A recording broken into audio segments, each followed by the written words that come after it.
My name is Janelle. I'm 34 years old and I'm an elementary school teacher here in Atlanta, Georgia. For 7 years, I was married to a man named Marcus.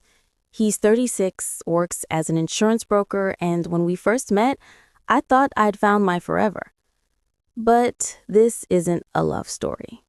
This is a story about how the man I trusted with my heart slapped me across the face in his mother's living room, and how I made sure he'd regret it for the rest of his life. Before we continue, tell me, where are you watching from? Drop your city or country in the comments below, and if you're new here, don't forget to subscribe to Voices of Untold Stories for more real stories of betrayal and justice. Trust me, you won't want to miss what happens next. Because what my mother-in-law and husband didn't know was that I had a plan all along. A plan that would expose everything they thought they could hide. So let's get back to the story. Let me take you back to the beginning, because you need to understand how I got here. Marcus and I met at a church community event about 9 years ago. He was charming, attentive, and had this warm smile that just drew you in. We bonded over our faith, our love for old school R&B, and our dreams of building a family. His mother, Beverly, she seemed like a blessing at first. She was 59 then, a retired bank manager, sharp as a tack, and she welcomed me with open arms. Sunday dinners at her place became our tradition. She'd make her famous peach cobbler and we'd sit around her table laughing and sharing stories. I thought I was gaining not just a husband, but a second mother. Marcus is an only child, which I didn't think much of at the time. My own family, my parents back in North Carolina and my younger sister in Charlotte, they're close but not overbearing. We respect each other's space. I figured Marcus and Beverly had that same healthy dynamic. We got married after 2 years of dating, bought a cute little townhouse about 20 minutes from Beverly's place in a quiet neighborhood with good schools. We were planning for the future, talking about kids, building our life together. Everything felt right. Then, 3 years into our marriage, Marcus's father passed away suddenly. Heart attack. No warning. One day he was here, the next he was gone. It shattered Beverly. I understood that. Losing your husband of 35 years isn't something you just bounce back from. Marcus and I were there for her constantly those first few months. We'd check in daily, bring her groceries, sit with her while she cried. I genuinely wanted to support her through her grief. But somewhere in that grief, something shifted. Beverly stopped being the independent, strong woman I'd known. She became different. The phone calls started slowly. At first, it was once a day. Just checking in on my baby, she'd say. Then it became twice a day. Then 3 times. Marcus would be in the middle of dinner with me, and he'd answer every single call. "She's lonely, Janelle," he'd tell me when I gently suggest maybe we needed some boundaries. "She just lost Dad. She's adjusting." I tried to be understanding. I really did. But then Beverly started making comments. Little digs about how I seasoned her chicken, how I folded Marcus's shirts, and how I was so focused on my career when family should come first. And every single time I tried to talk to Marcus about it, he'd get defensive. "That's just how she is. Don't be so sensitive. She's been through a lot." I didn't realize it then, but those were the early warning signs, the ones I should have paid more attention to, the ones that were screaming at me that this situation was about to get so much worse. Because Beverly wasn't just grieving.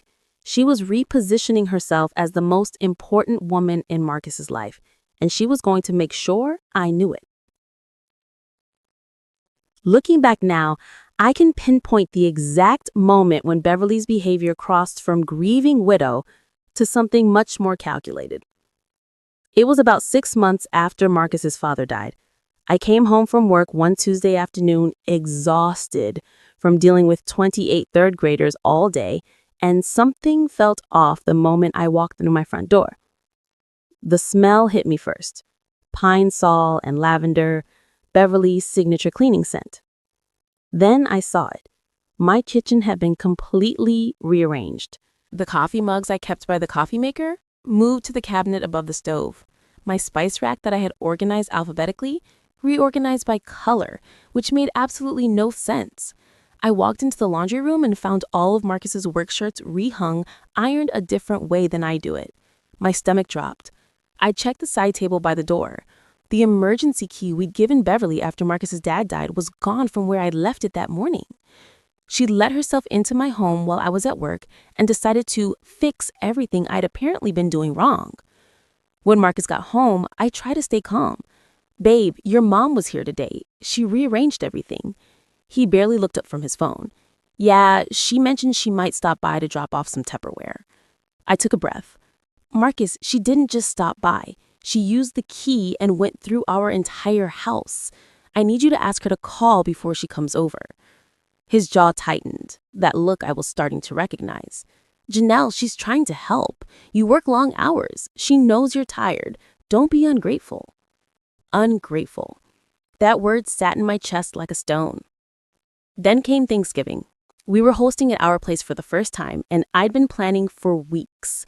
I'd bought a beautiful turkey, had my grandmother's sweet potato pie recipe ready to go, everything. Beverly showed up at 8 in the morning. We'd agreed on noon, with bags of groceries in her own roasting pan. "I thought I'd help you out, sweetie," she said, already pushing past me into my kitchen. By the time the rest of the family arrived, Beverly had taken over completely. She'd made her own sweet potato pie, set it right next to mine on the table. When Marcus's aunt complimented the food, Beverly smiled and said, "Well, someone has to teach Janelle proper Southern cooking. These young women today just don't learn these things." The table went quiet. I felt my face burning. "Marcus?" He laughed, actually laughed, and said, "Mama, you're terrible." Like it was a joke, like she hadn't just humiliated me in my own home in front of his entire family. But the medical emergencies, those were what really started to break me down. The first time Beverly called at 2 in the morning, claiming chest pains, I jumped out of bed terrified. We rushed to the hospital, my heart pounding, praying she'd be okay. 4 hours in the emergency room and the doctors found nothing. Probably anxiety, they said, stress from grief. I felt relieved. But then it happened again, 3 weeks later, and again, and again. By the 4th time in 6 months, I noticed a pattern. These emergencies always happened on nights when Marcus and I had plans. Date night, a weekend getaway we'd planned, my birthday dinner.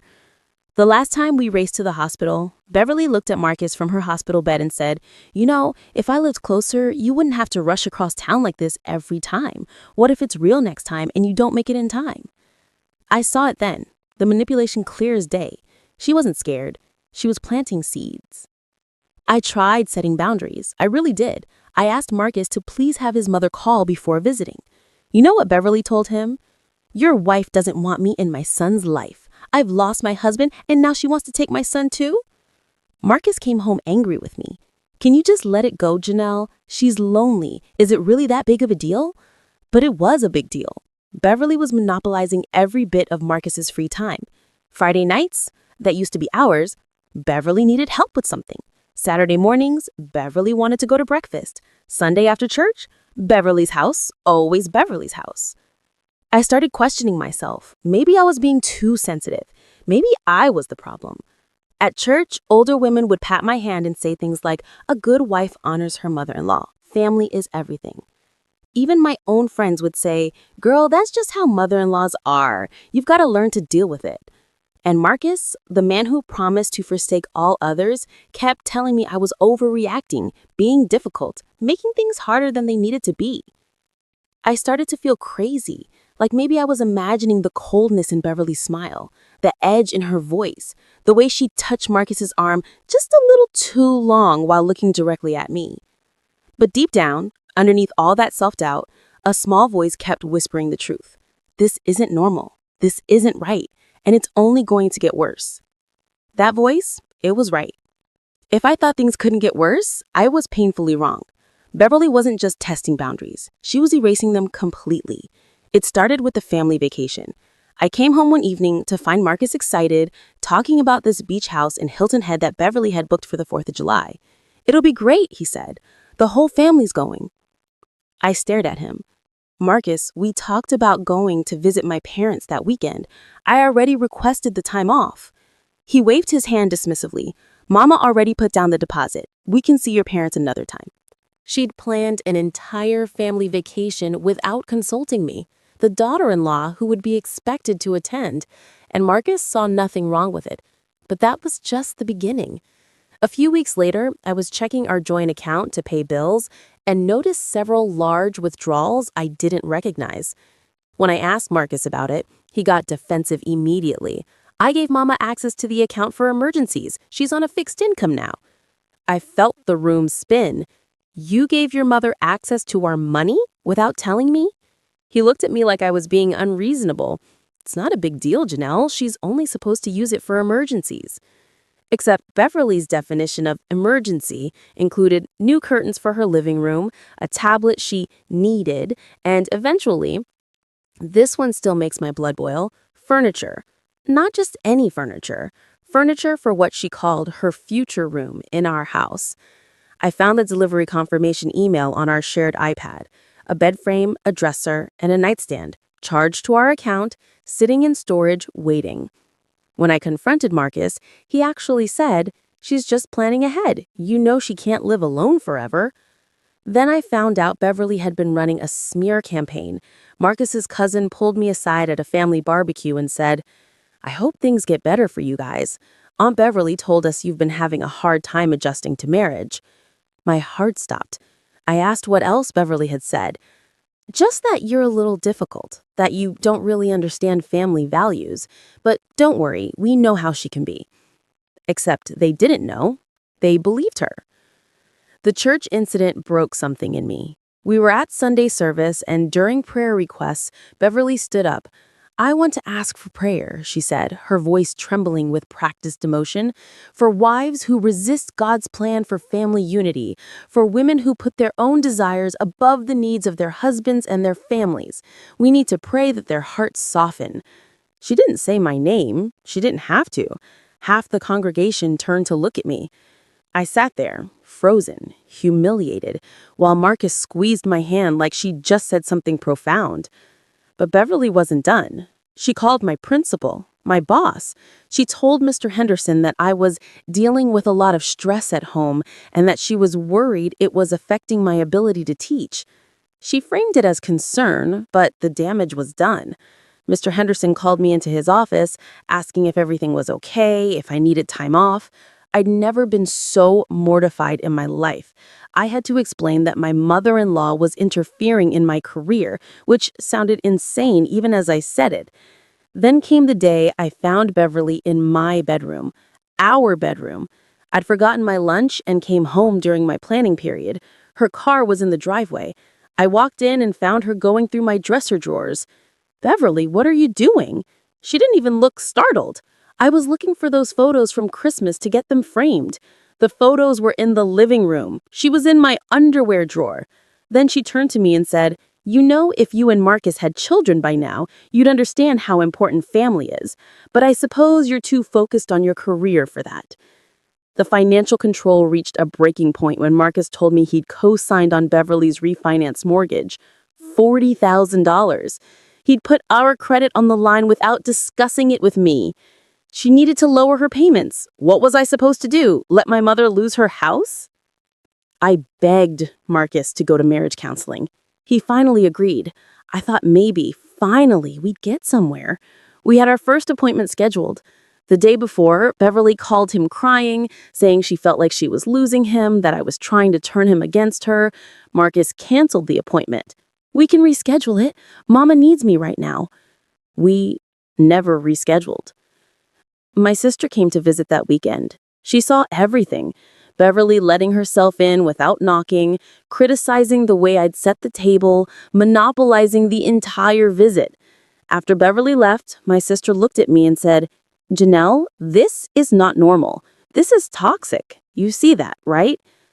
I broke down crying. Finally, someone validated what I've been feeling.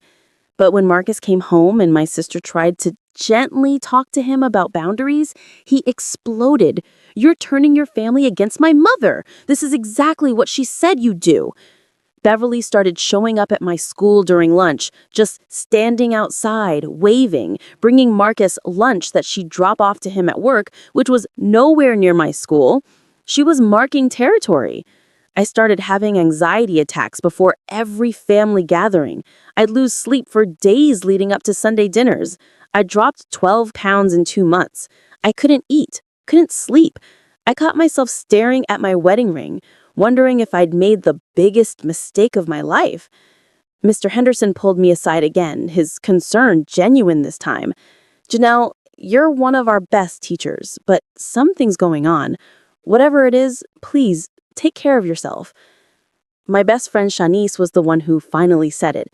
"Girl, you need to start documenting everything. Write it down, save the texts, record the conversations if you can, because I love you, but you're drowning and nobody's throwing you a life raft."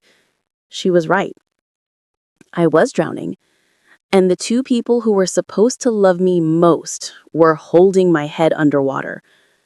I'll never forget the day Marcus came home and casually mentioned that Beverly was selling her house. Not asked, not suggested, told. "Mama's putting the house on the market next month. She's going to stay with us for a while until she figures out what's next." I felt like I'd been hit in the chest. "What do you mean, stay with us?" "In the guest room. It's temporary." "Marcus, we never discussed this." He turned to me, irritation flashing in his eyes. "She's my mother, Janelle. What am I supposed to do? Let her be homeless?" That's when I realized he'd already agreed, already promised her, without saying a single word to me, without considering that this was my home too. The guest room Beverly had already bought furniture for. The plan had been in motion for months, and I had been too blind to see it. I took a breath and said the word I should have said years ago. No. Marcus blinked. "What?" "No, she's not moving in. Marcus, we need boundaries. We need our marriage to come first. We need to live as a married couple, alone." His face darkened in a way I'd never seen before. "We'll talk about this later." But we didn't talk about it. Instead, that Sunday, Beverly made sure to have the conversation at her house, at her dining table, with her home field advantage. The pot roast was perfect, as always. The sweet tea was sweet enough. And then Beverly dropped the bomb, right there over dessert. "Marcus told me you have concerns about me moving in." Her voice was soft, wounded. "I just want to understand why you don't want me there." I kept my voice calm, measured. "Beverly, it's not about not wanting you in our lives. It's about Marcus and me needing space to be a married couple. We need to live alone, just the two of us. That's healthy. That's what marriages need." Her eyes filled with tears, on cue. "After all I've sacrificed for you both, after I welcomed you into this family with open arms, I raised Marcus by myself essentially, while his father worked all those hours. And now, when I need my family most, you want to shut me out? That's not what I'm saying." Marcus's hand slammed on the table, making the dishes rattle. "You're embarrassing me. In my mother's house. She's been nothing but good to you, and this is how you repay her?" I stood up. My hands were shaking, but my voice was steady. "I'm not doing this. I'm going home." That's when it happened. Marcus stood up so fast his chair scraped against the floor. He grabbed my arm, spun me around, and before I could even process what was happening, his palm connected with my face. The slap echoed through Beverly's dining room like a gunshot. My head snapped to the side. I tasted blood where my teeth cut into my lip. My ear rang, high-pitched and piercing. For a moment, nobody moved. Nobody breathed. I touched my face, felt the heat radiating from my cheek, felt the sting spreading like fire across my skin. I looked at Marcus, the man I married, the man who'd promised to love and cherish me, and saw a stranger. His chest was heaving, his jaw clenched, but not with regret, with anger, like I deserved it. Then I looked at Beverly. She had her hand over her mouth, eyes wide, playing shock. But I saw it. For just a split second before she covered it, A small smile. Satisfaction. She'd won. Marcus, she said softly finally, maybe that was a bit much, but, well, she did provoke you, honey. Provoke him. I'd provoked him by setting a boundary, by saying no, by trying to save my marriage. The ringing in my ear got louder. Everything felt surreal, like I was watching this happen to someone else. But the copper taste of blood in my mouth was very, very real. The throb in my jaw was real. The betrayal, God, the betrayal was so real it felt like my chest was caving in. I grabbed my purse from the back of the chair. Neither of them moved to stop me. Marcus just stood there, breathing hard. Beverly had her hand, tears streaming down her face now, still playing the victim, even in this moment. I walked out of that house, got in my car, and drove. I didn't know where I was going at first, but my hands seemed to know. 2 hours later, I pulled into my sister's driveway in Charlotte. She opened the door, took one look at my face, the red handprint still visible, the split lip, the blank look in my eyes, and pulled me inside. My phone started buzzing almost immediately. Text after text from Marcus. Come home so we can talk. You're overreacting. You provoked me. You know you did. Mom is upset. You really hurt her tonight. I read every message, each one more insulting than the last. Not one apology, not one acknowledgement that he'd put his hands on me. Just justifications, excuses, blame. I turned my phone face down on my sister's coffee table and said the words out loud for the first time. I'm done. My sister sat next to me, put her arm around my shoulders and said, Good. Now let's make sure you're safe. And then let's make sure he pays for what he did. The sting of that slap hurt, but it was nothing compared to the clarity it gave me. Marcus had shown me exactly who he was. Beverly had shown me exactly what she'd been planning all along. And now I was going to show them both what happens when you underestimate a woman who's been pushed too far. That first week at my sister's house, I barely left her guest room. I'd taken sick leave from school, which wasn't a lie because I was sick. Sick to my stomach every time I thought about Marcus's hand connecting with my face. Sick with rage every time I remembered Beverly's smile. But my sister, bless her, she didn't let me wallow. On day 3, she sat on the edge of my bed and said, Janelle, you can cry or you can plan.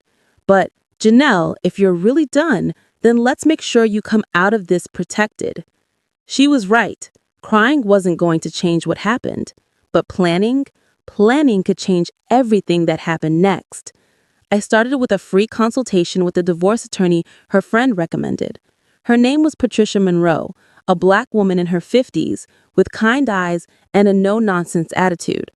I sat in her office and told her everything. The escalation, the control, the slap.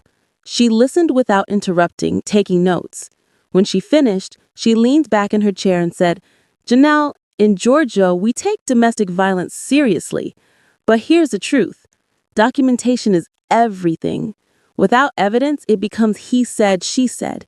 You need proof. Photos, recordings, witnesses, paper trails, everything. That's when I stopped being a victim and became a strategist. First things first, money. Patricia advised me to immediately open a separate bank account at a different bank. I transferred exactly half of our joint savings. It was my right, legally, and I wasn't going to be left without resources. Then, while Marcus was at work, I drove back to Atlanta with my sister. We went to the house, my hands shaking as I put the key in the door, and I gathered everything important. Birth certificate, social security card, passport, our marriage license, tax returns from the past 3 years, all the bank statements I could find.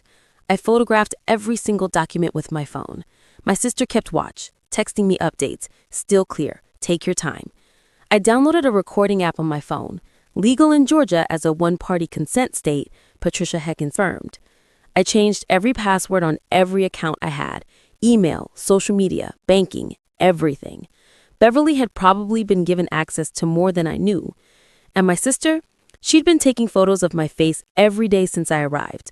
The bruise had blossomed into dark purple, then faded to yellow-green. We documented every stage, proof that wouldn't disappear. But I didn't stop there. I started building an actual case. I contacted the hospitals where Beverly had her emergencies and requested records. Turns out you can request your own medical records, but a pattern of someone else's false emergencies creates a documentation trail when it involves your spouse. I printed out every bank statement showing Beverly's unauthorized purchases, thousands of dollars over the past year. I went through Marcus's iPad, the one we shared, and found the family group chat. Beverly's messages were there in black and white. Subtle digs about me, manipulation tactics, her telling Marcus's cousins I was struggling with family values. I screenshotted everything. My principal, Mr. Henderson, agreed to give a statement about Beverly's interference, her phone call, her showing up at school. 3 of our neighbors, people who'd witnessed Beverly letting herself into our house repeatedly, agreed to provide written testimonies.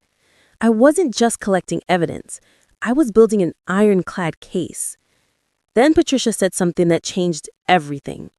You know, most abusers don't expect their victims to come back. Marcus probably thinks you'll either stay away or come back broken, ready to apologize. What if you didn't either? What if you came back, appeared compliant, and gathered even more evidence? It was risky, but it was brilliant. I'd go back. I'd play the role of the submissive wife who'd learned her lesson, and while I did, I'd document everything. Patricia helped me order a nanny cam disguised as a clock in the living room, legal in Georgia with one-party consent. I'd set it up, and every conversation, every interaction, every moment of Beverly's manipulation and Marcus's control would be recorded. My sister helped me pack a go bag that would stay at her house. Clothes, toiletries, copies of all my documents, some cash. If things went south, I could leave immediately. We set a timeline. 2 months. 2 months to gather undeniable evidence, then I'd file for divorce and a restraining order simultaneously. But I couldn't do this alone.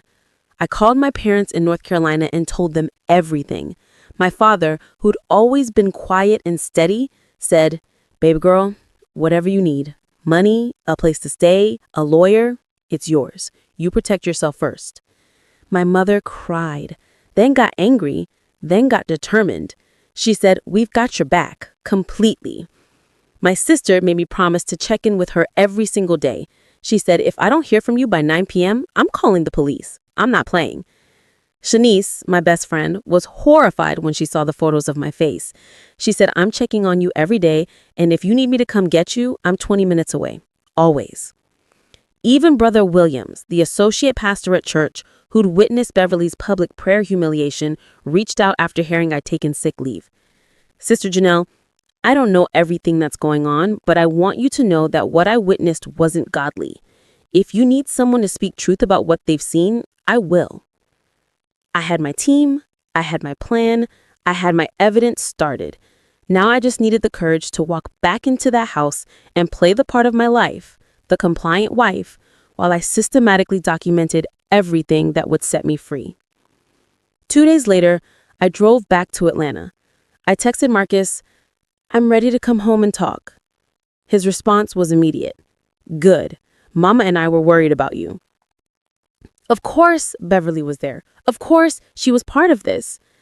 I pulled into my driveway, saw both their cars, and took a deep breath. The nanny cam was in my purse. My recording app was ready. My sister was on standby. Game on. When I walked back into that house, Marcus and Beverly were both sitting in the living room waiting for me. I could see it on their faces. Surprise mixed with satisfaction. They'd expected me to cave, to come crawling back apologetic and broken. And that's exactly what I gave them. "I'm sorry," I said, my voice small, my eyes down. "I overreacted. I shouldn't have left like that." Beverly stood up, her hand over her heart like she'd been so worried. "Oh, sweetheart, we're just glad you're home safe. We were so concerned about you." Marcus nodded, his arms crossed. "We can move past this, Janelle, but you need to understand, family comes first, always." I nodded submissively. Inside, my heart was pounding. The nanny cam was already set up in my purse, disguised as an alarm clock. My phone, tucked in my pocket, was recording every word. "I understand," I said. I want to do better. I want to make this work. Over the next 2 months, I became the perfect performance artist. I agreed to marriage counseling. Marcus picked the counselor, of course, someone from Beverly's church. Every session was recorded on my phone in my purse. I let Beverly visit more, sometimes daily. I smiled through her criticisms. I nodded through her lectures, and the nanny cam in the living room captured everything. Beverly got comfortable. Too comfortable. One afternoon, she was sitting on my couch talking to her sister on the phone, and I heard her say it. Sometimes women need to be reminded of their place. Janelle's finally learning that. Marcus handled it exactly right. My blood boiled, but I just kept folding laundry in the next room while the camera rolled. The recordings were gold. Marcus and Beverly talking in my living room when they thought I was at work. "She'll learn, just like Dad taught you," Marcus said to his mother. Beverly laughed. "Your father knew how to keep me in line. I was stubborn too at first." I captured Beverly coaching Marcus before our counseling sessions. "Don't let her make you feel guilty. You're the head of the household. Stand firm." I recorded the financial manipulation. Beverly on camera going through our mail, opening credit card statements, planning what she'd need from our account next. In counseling, Marcus actually admitted to slapping me, but he minimized it, made it sound like a tap. "I just gave her a reality check," he told the counselor. She was being disrespectful to my mother in her own home. The counselor, one of Beverly's friends, nodded sympathetically. Emotions run high in families. I said nothing, just let it get recorded. Then came the trigger of it. Beverly announced it at Sunday dinner 2 months to the day after I'd returned. "Great news. I close on selling my house Friday. The movers are coming Saturday to bring my things here." I looked at Marcus. "We're really doing this?" "We already decided this, Janelle." His voice had that edge, the warning I'd learned to recognize. I took a breath and said calmly, "Actually, I have something to share too. I've invited some family over this afternoon. They should be arriving soon." Beverly frowned. "What do you mean? Who did you invite?" "You'll see." Within 30 minutes, my living room was full. Marcus's aunt and uncle, his 3 cousins, Beverly's sister, even Brother Williams from church. Marcus looked confused. Beverly looked nervous. I stood in front of the TV and connected my laptop. "Thank you all for coming. I asked you here because I need witnesses to the truth." I pulled up the first image, my face, the day after Marcus slapped me. The bruise deep purple, my lips split. Gasps filled the room. Marcus hit me. In his mother's house. Because I said I didn't want Beverly to move in with us. "That's not," Marcus started, standing up. "I have medical documentation." I continued, pulling up the doctor's report from the ER I'd gone to at my sister's insistence. "I filed a police report, and I have this." I pressed play on the audio recording. Beverly's voice filled the room. Sometimes women need to be reminded of their place. Beverly's face drained of color. "That's taken out of context." I played the next one. Marcus. "She'll learn, just like Dad taught you." Then the recordings of Beverly's fake emergency patterns. Then the bank statements showing thousands of dollars of unauthorized charges. Then the text messages I'd found on Marcus's iPad. Conversations between him and Beverly about handling me, about keeping me in line, about how she'll come around once she understands who's really in charge. Marcus lunged toward me, trying to grab my phone. "You had no right." His uncle, Deacon Harris, stepped between us. "Son, don't you dare." Marcus's aunt, Beverly's own sister-in-law, stared at Beverly with horror. "Beverly, what have you done? What have you turned him into?" Beverly tried to cry, tried to play victim. "I was just trying to help them. Janelle twisted everything." I have 2 months of recordings, video and audio, of you manipulating him, of him threatening me, of both of you planning how to control me, and everyone in this room has now heard it. "You're lying," Marcus spat. "You're making this up." "That's exactly why," I said, looking directly at him, "I filed a restraining order against both of you this morning." The doorbell rang. Perfect timing. Patricia, my attorney, walked in with another woman, a process server. "Marcus Williams and Beverly Williams, you've been served." Patricia handed Marcus a manila envelope. "Divorce papers. Your wife is also filing a domestic violence protection order. You're both required to stay at least 500 feet away from Mrs. Williams at all times." Marcus's hands shook as he opened the envelope. I watched his face change as he read, the realization hitting him. "The prenup," he whispered, "protects my separate assets." I finished for him. "Everything I bought into this marriage, everything I earned, stays mine. The joint account has been split according to Georgia law. The house is in my name only. My parents helped with the down payment, remember?" Deacon Harris shook his head slowly. "This is ungodly. This whole situation is ungodly. Marcus, I taught you better than this. And Beverly," he looked at his sister-in-law with disappointment, "you've destroyed your son's marriage. You've turned him into someone who puts hands on his wife." Beverly tried one more time, reaching for Marcus's aunt. "You know me. You know I would never—" "I just heard you," her sister-in-law said, pulling away. "We all did. Your own voice, Beverly. Your own words." I looked at Marcus and Beverly one final time. My voice was steady, clear, and stronger than it had ever been. "For 7 years, I tried to be the wife you wanted, Marcus. I tried to be the daughter-in-law you wanted, Beverly.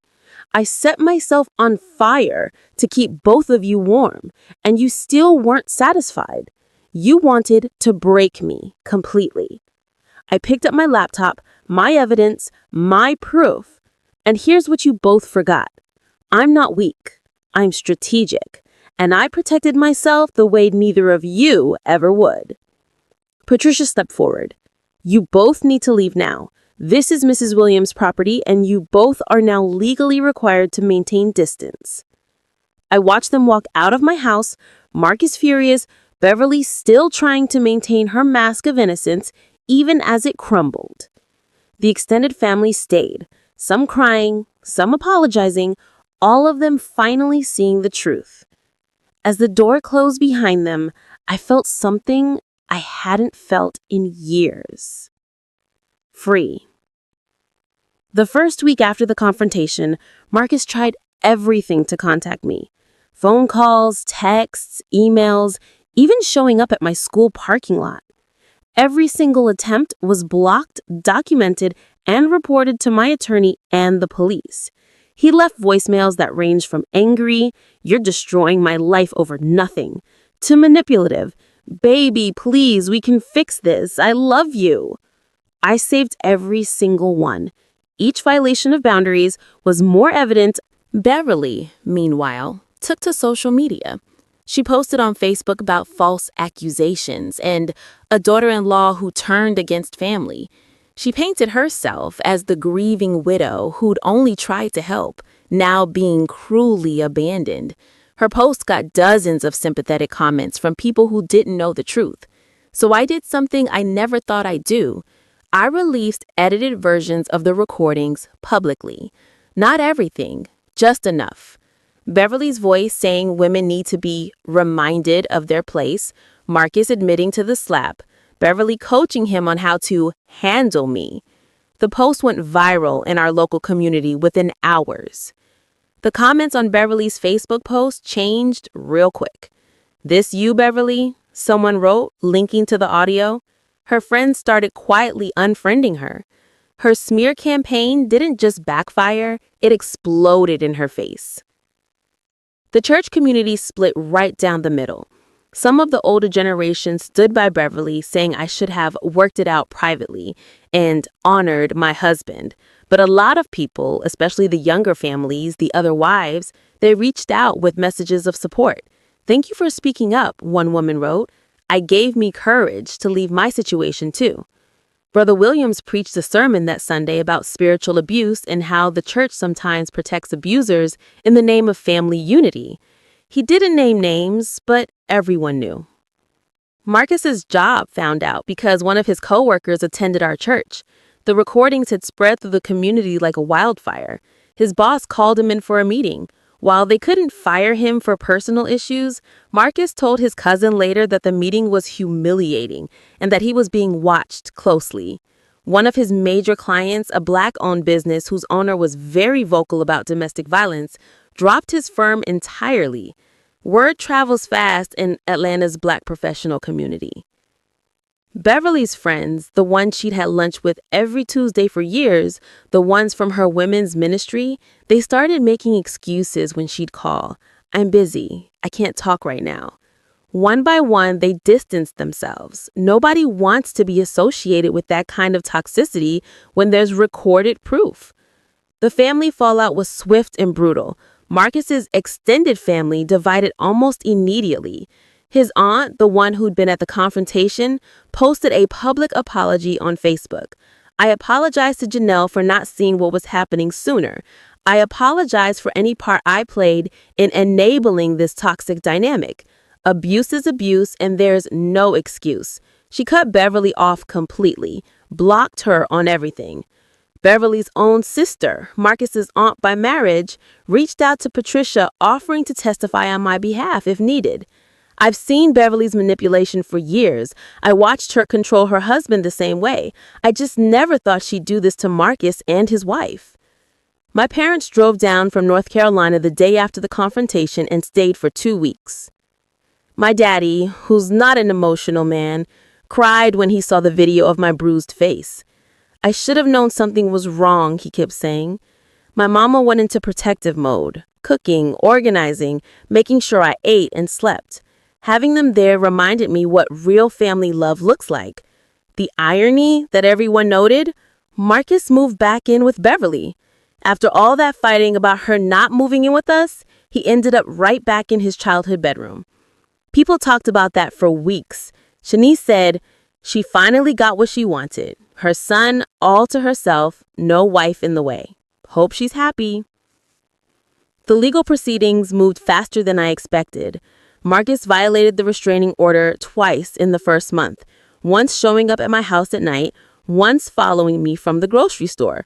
Both times he was arrested, both times it strengthened my case.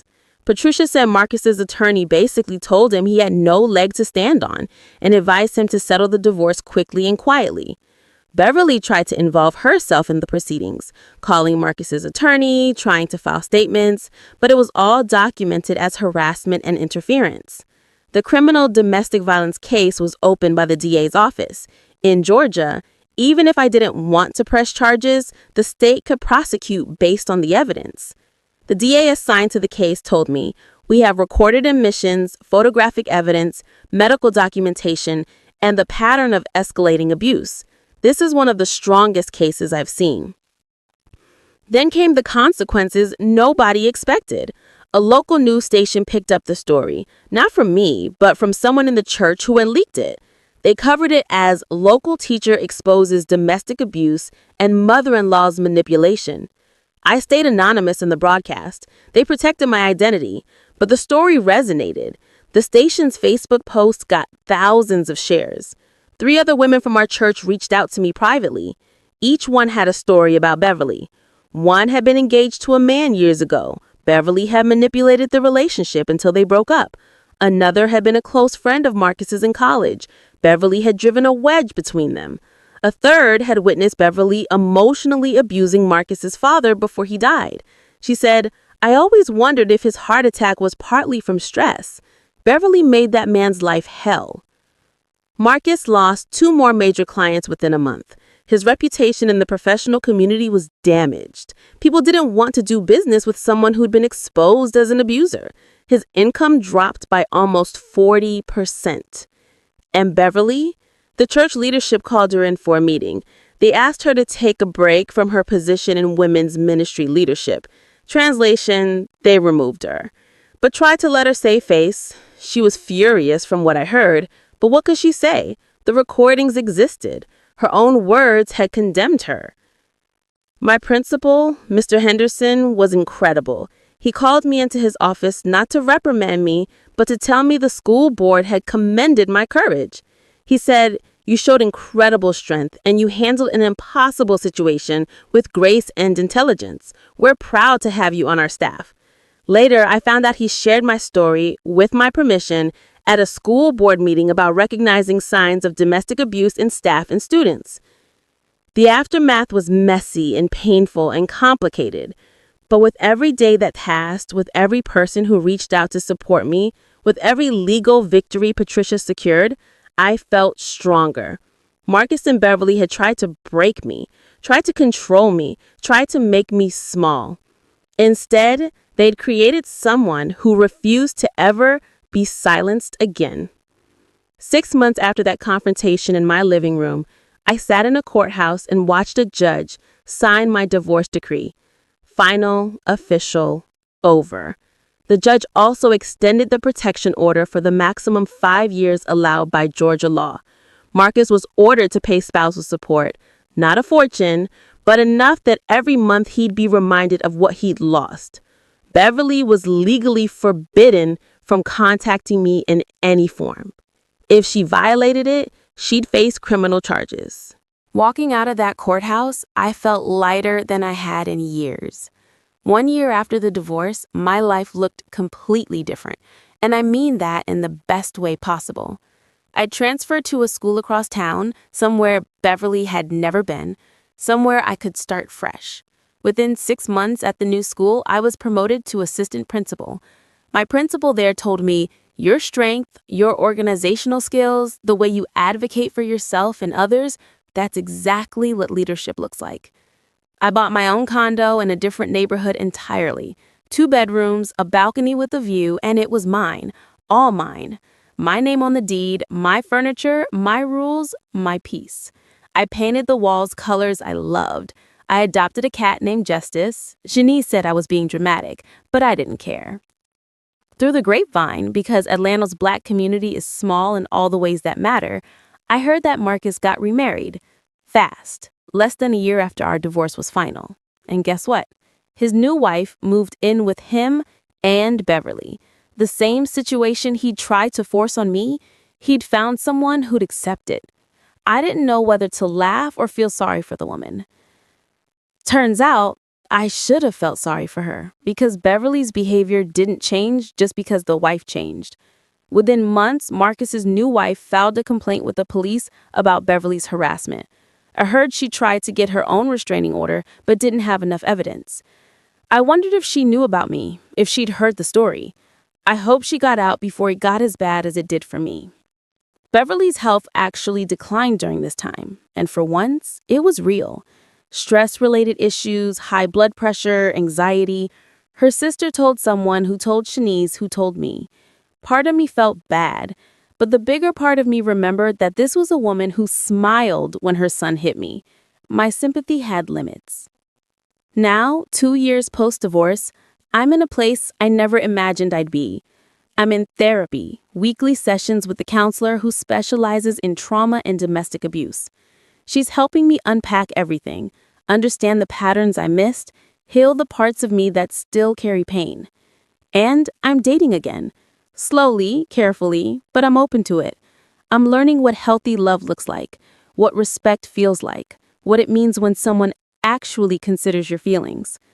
I started an advocacy group for domestic violence victims, specifically for Black women dealing with family manipulation and spiritual abuse. We meet twice a month at a community center. We share stories, resources, legal information. I bring in lawyers for free consultations, therapists who volunteer their time, financial advisors who help women protect their assets. Watching these women find their strength, watching them plan their exits, watching them reclaim their lives, it gives me purpose. I've been invited to speak at 3 different churches about spiritual abuse and how the church sometimes enables toxic family dynamics. It's terrifying every time, standing in front of a congregation talking about the worst moments of my life, but every time, women come up to me afterward crying, thanking me, telling me they needed to hear it. One woman left her abusive husband after hearing me speak. That alone makes it worth it. Marcus and Beverly's relationship, it fell apart. I heard through his aunt that he blames her for everything: his divorce, his lost clients, his damaged reputation, his unhappy sick marriage. They barely speak now. Beverly's isolated, her health failing, her son resenting her. It's sad, honestly. She destroyed relationships trying to control everyone and ended up alone. But Marcus's extended family, they still reach out to me. His aunt texts me on holidays. His cousins invite me to family events. I don't always go, but the invitation matters. Beverly and Marcus get excluded now. The family chose me. That says everything. I've rebuilt my credit, established complete financial independence. My relationship with my own family is stronger than ever. My parents visit regularly. My sister and I talk almost daily. I have a new friend group, women who understand boundaries, who respect no, who celebrate my growth. And my career is flourishing. I'm being considered for a principal position at a new school opening next year. I'm getting my doctorate in educational leadership. I'm building the life I always deserved. And I'm considering adoption. Maybe in a year or two, when I'm ready, I'm thinking about becoming a mother on my own terms, building a family based on love and respect, showing a child what healthy relationships look like.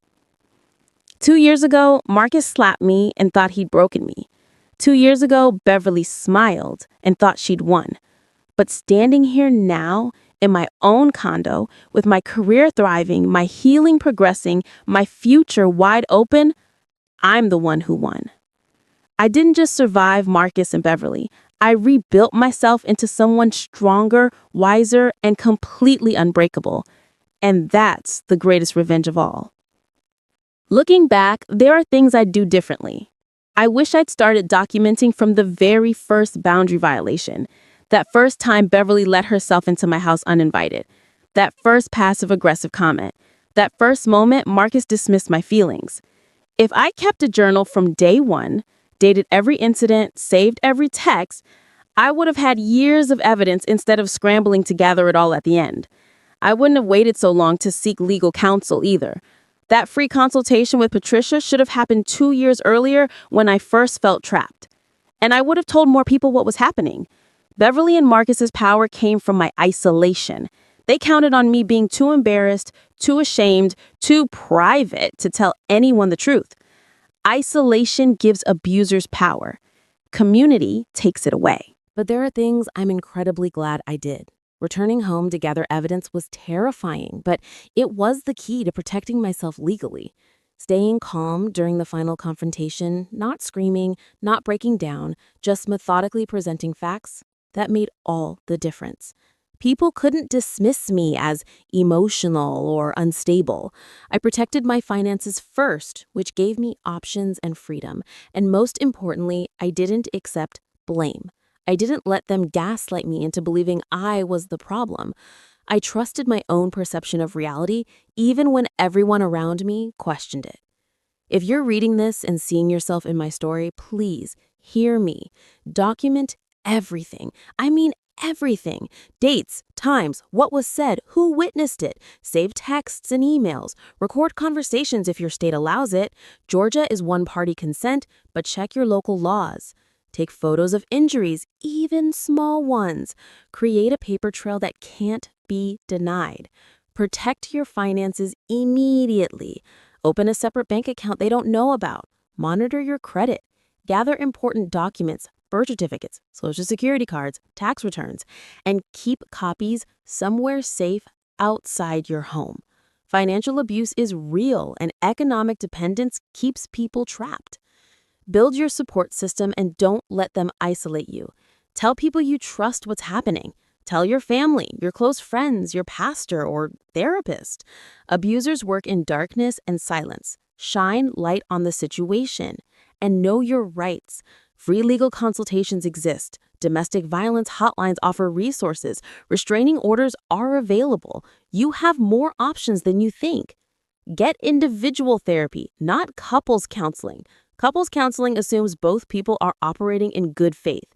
In abusive situations, it just gives abusers more ammunition and teaches them what buttons to push. You need your own therapist, your own advocate, your own safe space to process. Have a safety plan, a go bag with clothes, documents, some cash, a safe place identified where you can go immediately, someone who knows to check on you regularly. Don't wait until the moment of crisis to figure this out. And here's the hardest truth. Don't try to negotiate with abusers. They won't see reason. They won't suddenly develop empathy. They won't change because you explained yourself better. Abusers change only when there are real consequences, and even then, rarely. For those facing family pressure about honoring your parents or in-laws, hear this clearly. Honor your mother and father does not mean accept abuse. It doesn't mean tolerate disrespect. It doesn't mean sacrifice your safety, your sanity, or your marriage. Toxic family culture protects abusers by using faith and tradition as weapons. Your safety matters more than keeping peace. Setting boundaries isn't disrespectful. It's self-preservation. It's survival. You deserve to be safe. You deserve to be respected. You deserve a life free from manipulation and control. And if the people who are supposed to love you can't give you that, then you have every right to walk away and build something better. Trust me, I did. And I've never been happier. You know what's wild? That slap was the best thing that ever happened to me. I know that sounds crazy, but it's true. It woke me up. It shattered every excuse I'd been making, every justification I'd been accepting. It showed me exactly who Marcus was and exactly what Beverly wanted, and it gave me the clarity I needed to fight back. I'm not a victim. I'm a survivor who fought back strategically, legally, and won. Beverly and Marcus taught me what I will never accept again, not from a partner, not from family, not from anyone. They taught me that my peace is worth protecting, that my boundaries are non-negotiable, and that I'm stronger than I ever knew. To anyone watching who sees themselves in this story, hear me clearly.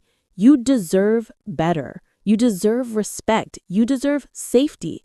You deserve love that doesn't come with conditions and manipulation, and you have the power to claim it. Now I want to hear from you. What would you have done in my situation? Would you have gone back to gather evidence like I did, or would you have stayed away? Let me know in the comments. Have you ever dealt with a toxic mother-in-law or family member? Share your story below. Your truth might help someone else realize they're not alone. And be honest with me. Do you think I went too far, or should I have done more? I can handle it. Drop your thoughts in the comments. If this story resonated with you, if it made you feel something, please hit that like button. It helps more people find these stories and realize they're not crazy for feeling how they feel. Subscribe to Voices of Untold Stories for more real experiences of standing up to family betrayal, toxic relationships, and finding the strength to reclaim your life. Turn on that notification bell so you never miss when someone else shares their truth, because these stories, they matter. They save lives. And if you know someone who needs to hear this, a friend in a controlling relationship, a sister dealing with a toxic mother-in-law, a coworker who seems isolated and controlled, share this video with them. Sometimes people need to hear someone else's story to recognize their own. I've put links to domestic violence resources in the description below. Hotlines, legal aid, shelters, counseling services. If you're in danger right now, if you need help, please reach out. You're not alone. There are people ready to help you, and you deserve that help. Remember this. You teach people how to treat you by what you tolerate. I tolerated disrespect, manipulation, and control for too long. But the moment I stopped tolerating it, everything changed. I'm Janelle, and this was my story of refusing to be broken. Thank you for listening, for watching, for being here. Your time matters, and I hope my story gave you something valuable, whether that's validation, courage, or just the knowledge that you're not alone. Until next time, keep sharing your untold stories, because someone out there needs to hear them.